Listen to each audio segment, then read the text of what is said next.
What's a very common thing that you just can't relate to? Restaurants that force their staff to act, sing or engage in fake banter. Just make my food please, and leave the theater to the thespians. There's this restaurant where I live called Casa Bonita where the staff will put on plays in the middle of the restaurant. It's actually really cool though. There are waterfalls, cliffs, secret passages, and a fight between a pirate and a gorilla to save a damsel in distress. Also, after your meal there are fake caves that you can explore in and treasure to try to find.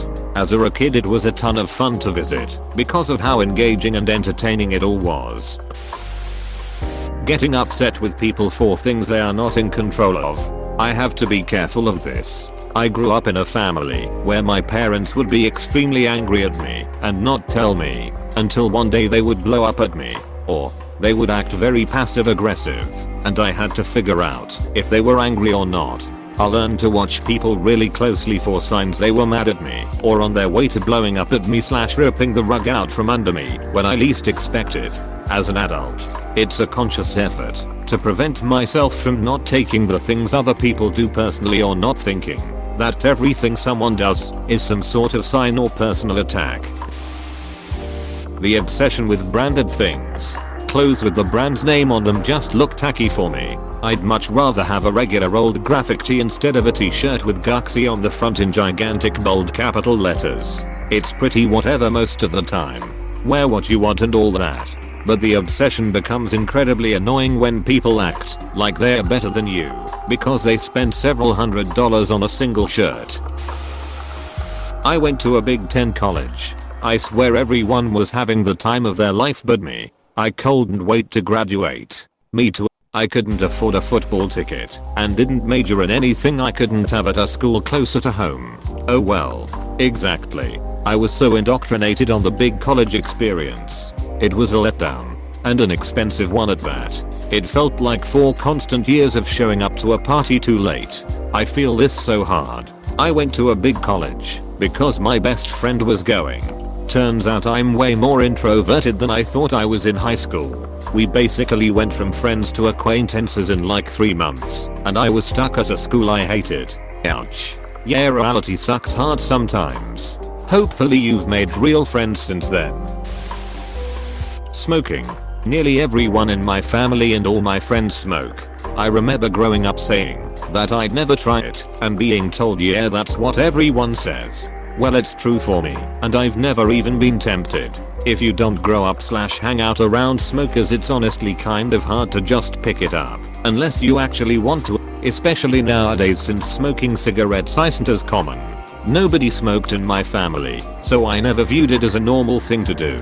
I always viewed smoking as a bad and kind of pointless habit because that's what I was taught I guess. It's kind of sad that the people who told you that had that attitude, as if becoming a smoker is unavoidable. Being quiet late at night when your parents are asleep. My parents are deaf. Damn. What a life. Not being afraid of being heard. Well, not by your parents at least. IDK about siblings. So many possibilities. I'm stressing just at the prospect of being a child and knowing if something happens to me in the house I can't just scream for help. As I've gotten older one of the weird things was flipping perspectives from child to adult. I was just stressing at the prospect of something happening to my child and not knowing to be able to help. Sharing your whole intimate life on Facebook / TikTok / Instagram / etc. It's just gross. A coworker of mine posts no less than 3 hours worth of video onto his Snapchat daily. Every single meal he cooks and eats. Every single time he feeds his turtles. Every single walk he takes with his dog. It's insanity. Running a brush through my hair. I have very curly hair so only finger brush it when it's wet which isn't often. Seeing people grab a brush and run it through their hair when they've been in the wind or just to freshen up. I wish. ! I'm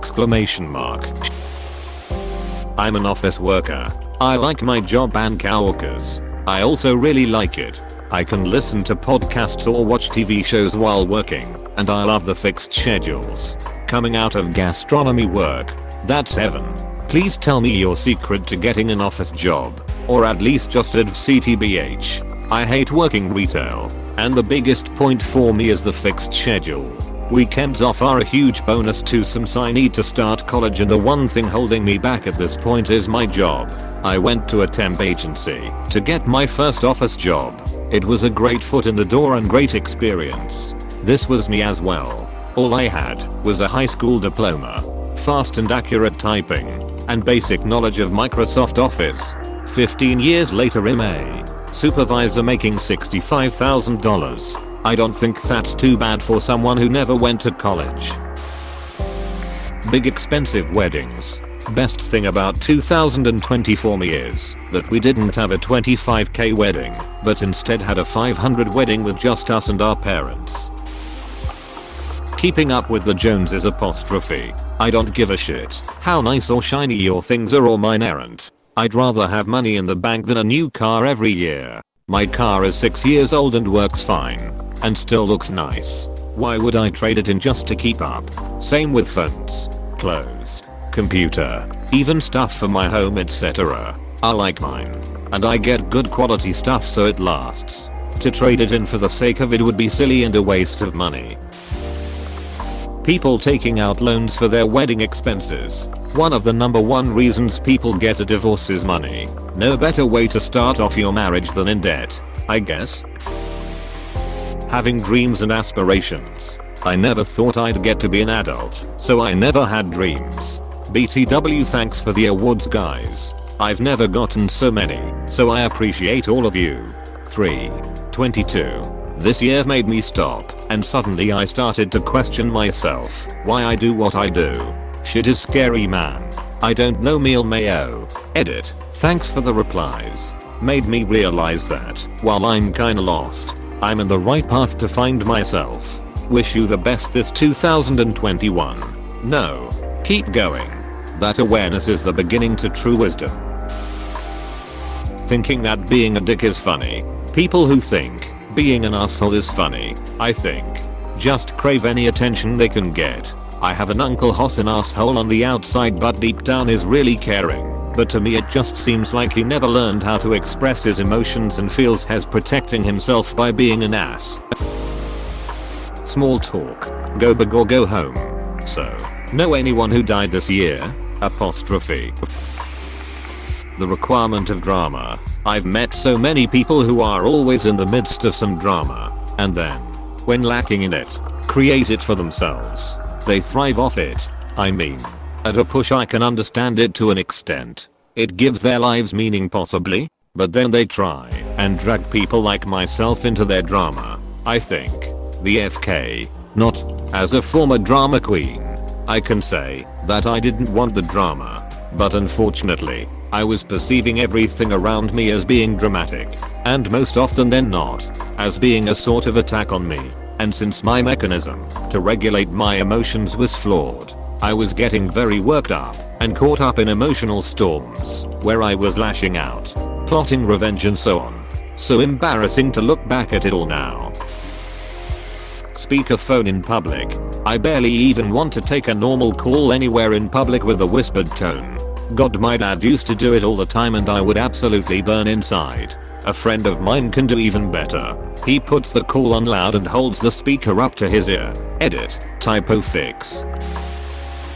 People who feel the need to post nasty, negative comments on others' posts on social media. Don't like it? Scroll past. Unfollow. Unsubscribe. The world has enough negativity without it. Hanging out in loud crowded places.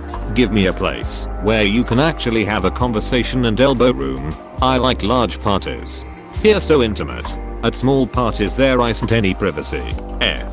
Scott Fitzgerald. The Great Gatsby. He's actually got a point. If a party is big enough no one cares, and you can have one-on-one time with guests. Small are intimate, but usually all guests are involved in conversation.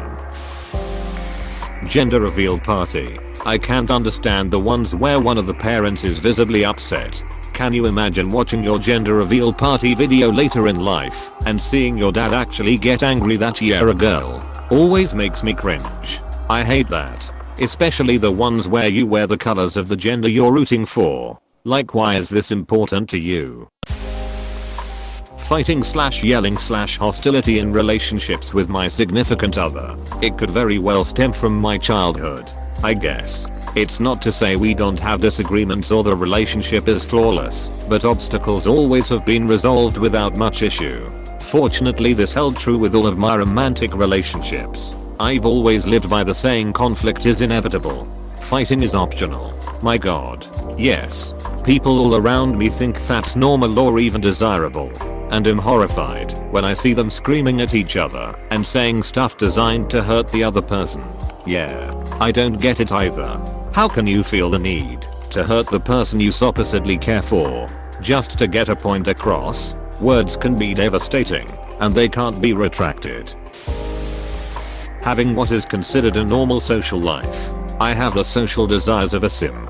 Sometimes my bar gets low, and I need some interaction, but once my bar is full I can go without for a while. My sims were always tired after work, and would get up late at night when nobody wanted to hang out. So they stayed alone. That's more realistic than I'd like to admit. Internet couples that play awful pranks on each other. Like, yup. How nice it is to be cruel to one another. Many love. Edit. Thanks for the award or awards my dude or dudes. I hate the ones where they harass people in stores or on the street. I've seen one where a guy kept purposefully pushing his shopping cart into others. Or one where a guy would moan in people's ears. It's like, how is that funny? Taking and sharing pictures of everything. Except for when I'm traveling. I take maybe 20 pics a year. My boyfriend is like this. He very rarely takes pictures. I used to be too, but I lost someone last year and realized I didn't have one picture with them, and it broke my heart. So I promised myself that I'd take more pictures. I don't understand people that take pictures of everything, but I do try to capture moments. Not to post on social media, but just so I have them if I ever lost that person. Edit. Oh my god, I didn't expect the awards or replies. Thank you. Sending everyone love that also lost someone really dear to them. Death sucks. Loving and wanting to spend time with your family. Had a terrible awful childhood. As an adult, just lots of toxic interactions. Whenever anyone from my family got involved in my life, so all cut off. When I see people posting about their family and how much they love them, I just don't understand it. I don't understand my fiance missing his mom, etc. I know I'm the anomaly, but just can't relate in any way. Sneaking booze out of your parents' liquor cabinet. I hear stories about teens doing that, and there was plenty of access in my house. But I never touched it. I think the more open your parents were about not getting mad if you had a drink, the less you want to. My parents were the same way. They always said, if you want to try some, just let us know, and I never really did. Reality TV shows. What the hell is the appeal of a Chrisley or Jersey Shore? I think the point is to feel superior to the subjects of the show. Having fun with huge groups of friends. I just can't understand how it's enjoyable, no matter how much I try. And it's frustrating. Would I feel you? What really makes or breaks it for me is if the dynamic or humor isn't in line with what I find appropriately amusing or entertaining in whatever setting I'm in. I can't really bring myself to roast people or be sarcastic with coworkers, though it's what they find funny. Work is work, lol. That's okay. You don't have to be friends with everyone. It's stressful trying to tailor your personality to appeal to every single person. Social media. I use it, but I never post photos or update people on everything I do. That's why I like Reddit so much. Stuff like that isn't really a thing here. You just talk to people about what you like. I don't really consider Reddit social media. It's more of a forum. It's mixed. It has characteristics of social media and forum. Being able to do a normal amount of housework / errands and still have plenty of energy left for hobbies. I have ADHD. Eater. Wow. It's reassuring how many people, both with ADHD and other chronic conditions, relate to this. But please slow down on the comments a bit. I'm very overwhelmed RN. Watching streamers. I don't really enjoy watching other people play games for long stretches of time. I also don't really like watching sports either. I guess I just don't feel the same excitement some people do for this stuff. Streamers are watched almost entirely because their fans love their personalities. I think the games might not be very interesting, but you'll still watch because you find the streamer funny and entertaining. Watching sport. I've got nothing against it, I just don't care. Oh man, you guys are lucky. I wish I just didn't care.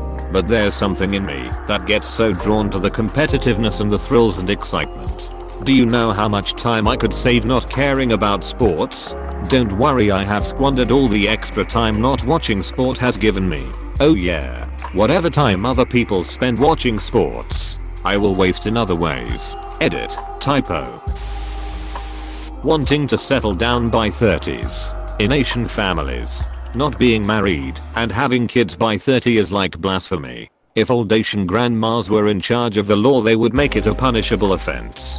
Fortunately, the traditional views of family is dying out with the newer generations. Now people are encouraged to set themselves in life before diving headfirst into starting a family. Asian parents be like, growing up, no boy/girl friends. When you turn 18, where is my grandchild?